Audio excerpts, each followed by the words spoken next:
नमस्कार। आज हम बात कर रहे हैं इज़राइल और ईरान के बीच जो अभी जून 2025 में सीधी सैन्य भिड़ंत हुई और अब एक बहुत ही नाजुक संघर्ष विराम की घोषणा हुई है। हमारे पास जो जानकारी है उसी के आधार पर इस पूरे मामले को समझने की कोशिश करेंगे। हाँ, बिल्कुल। और ये समझना ज़रूरी है कि ये कोई अचानक हुई घटना नहीं है।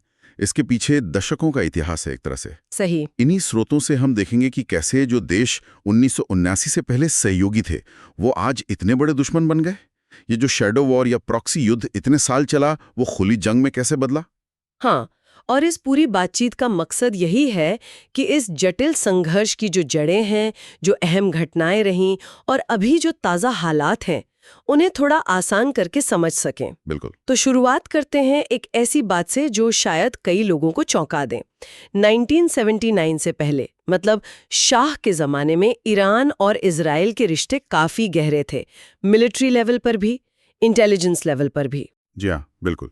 प्रोजेक्ट फ्लावर जैसे मिसाइल डेवलपमेंट प्रोग्राम साथ में चल रहे थे। वो एक बिल्कुल अलग दौर था। तो फिर ये सब बदला कैसे? 1979 में ऐसा क्या हुआ? देखिए, 1979 की जो इस्लामिक क्रांति थी, वो एक निर्णायक मोड़ था। जब आयतुल्ला खुमैनी सत्ता में आए, तो ईरान की पूरी विदेश नीति, उसकी विचारधारा, सब कुछ बदल गया। अच्छा। उन्होंने इजराइल से सारे डिप्लोमेटिक रिश्ते तोड़ दिए, उसे छोटा शैतान तक कहा। और यहीं से, मतलब उसी दौर से, हिजबुल्ला, हमास जैसे जो इजराइल विरोधी गुट हैं, उन्हें खुला समर्थन देना शुरू कर दिया। यहीं से दुश्मनी की नींव पड़ी, कह सकते हैं। तो मतलब सीधी जंग नहीं हुई कई दशकों तक, लेकिन एक तरह का प्रॉक्सी युद्ध शुरू हो गया। हाँ, बिल्कुल। शैडो वॉर जिसे कहते हैं। इसमें लेबनान में ईरान के समर्थन से हिजबुल्ला का बहुत ताकतवर बनना शामिल है।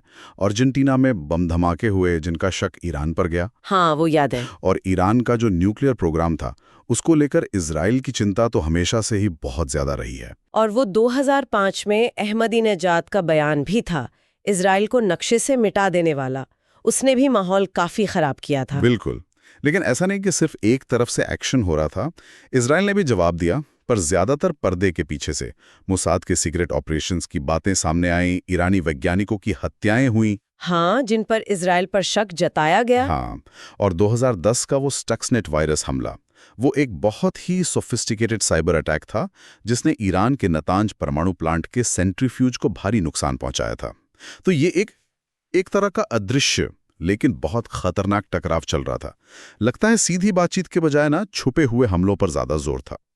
फिर 2018 में अमेरिका का ईरान न्यूक्लियर डील, मतलब JCPOA, उससे बाहर निकलना, क्या ये एक बड़ा टर्निंग पॉइंट था जिसने हालात को और बिगाड़ा? निश्चित रूप से। उसके बाद सीरिया में जो ईरानी ठिकाने थे, उन पर इजरायली हमले बहुत बढ़ गए। फिर 2020 में ईरान के top nuclear scientist Mohsin Fakhrizadeh की हत्या हुई। उसका शक भी इजराइल पर ही गया।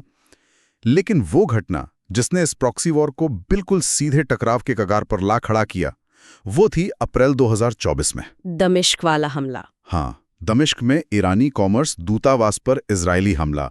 उसमें ईरान की जो रेवोल्यूशनरी गार्ड कॉर्प्स है, IRGC, उसके कई सीनियर कमांडर मारे गए। ये बहुत बड़ी बात थी। इसके बाद ईरान ने कहा कि अब वो खुली जवाबी कार्रवाई करेगा। और फिर जून 2025 में वो हो ही गया। इजराइल ने ऑपरेशन राइजिंग लायन शुरू किया। ईरान के न्यूक्लियर ठिकानों, missile sites, IRGC command centres को निशाना बनाया। हाँ, और जवाब में ईरान ने भी बैलिस्टिक मिसाइलों से हमला किया इजरायली शहरों पर। सुरोका अस्पताल पर भी हमला हुआ। हालांकि इजराइल का एयर डिफेंस सिस्टम, आयरन डोम वगैरह ने ज्यादातर मिसाइलों को रोक लिया। इसके बाद अमेरिका भी सीधे तौर पर इसमें शामिल हो गया। जी हाँ, अमेरिकी हवाई हमलों ने ईरान के 3 बड़े परमाणु ठिकाने फोर्डो, नतांज और इस्फहान, इनको निशाना बनाया। खबरें हैं कि भारी नुकसान हुआ है, हालांकि पूरी पुष्टि नहीं है। और ईरान का क्या रिएक्शन था अमेरिकी हमलों पे? ईरान ने भी कतर में जो अमेरिकी बेस है अल-उदीद, उस पर करीब 14 मिसाइलें दागीं। लेकिन इसे ज्यादातर एक प्रतीकात्मक हमला माना जा रहा है, क्योंकि लगभग सभी मिसाइलें या तो रोक ली गईं या निशाने पर नहीं लगीं। पर इस सब के बीच तेहरान और आसपास से लाखों लोगों को घर छोड़कर सुरक्षित जगहों पर जाना पड़ा।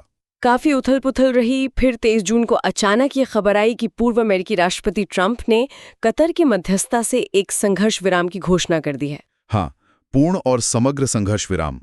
प्लान ये था कि पहले ईरान हमले रोकेगा और उसके करीब 12 घंटे बाद इजराइल।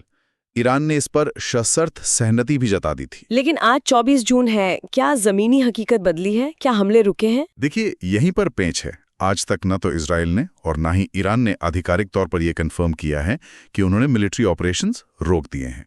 सेनाएं अभी भी हाई अलर्ट पर हैं। तो मतलब घोषणा हवा में है पर जमीन पर तनाव बना हुआ है? बिल्कुल, ये अक्सर होता है। घोषणाओं और जमीनी हकीकत में थोड़ा फासला रहता है। हाँ, इस घोषणा के बाद तेल की कीमतों में थोड़ी गिरावट जरूर आई, करीब 3.6%, लेकिन रीजनल टेंशन तो वैसा ही है। और दुनिया भर से क्या प्रतिक्रिया है? रूस ने अमेरिकी हमलों की निंदा की है। यूएन, यूरोपीय देश सब तनाव कम करने की अपील कर रहे हैं। तो अगर हम संक्षेप में देखें तो दो देश जो कभी सहयोगी थे, दुश्मन बने, दशकों तक प्रॉक्सी युद्ध चला और फिर 2024-25 में ये सीधी जंग में बदल गया। और अब हम एक बहुत ही अनिश्चित से संघर्ष विराम की स्थिति में खड़े हैं। बिल्कुल, और ये हमें एक बहुत अहम सवाल पर लाकर छोड़ता है कि जो ये संघर्ष विराम है, ये जमीन पर वाकई लागू होगा कैसे? क्या वो जो रोकी हुई बातचीत थी, जैसे मास्कट में न्यूक्लियर डील पर, वो फिर से शुरू हो पाएगी?